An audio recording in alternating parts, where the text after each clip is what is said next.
Muagi ka sa koral sa likod, gubaon ninyo ang among compound. Pwede mo mag-serve og warrant dito mo sa gate, naman tay formal nga pirtahan. Anong iagi man ninyo sa illegal nga mag-cause na pud mog trauma, mga babae ba na uban, mga tiguang, mga bata. Labi amoy pamilya, hunahunaan nyo na amoy mga anak, makakita og ingunani, iharas ninyo. Ha? Makatulong mo ana, talawa ninyo trauma oh. Naamoy mga igsoon, naamoy mga ginikanan. Kabalo ko siya, naamoy mga kasing-kasing. Naamoy mga pamilya. May kaluluwa kayo. Grabe ba? Pwede man mo resist sa sugo nga dili na tarong? Tama pa ba ni?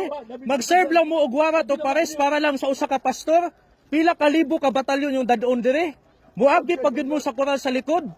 Grabe naman na sir. Para lang sa trabaho, para lang sa sweldo. Moingon mo trabaho lang man kami di ay.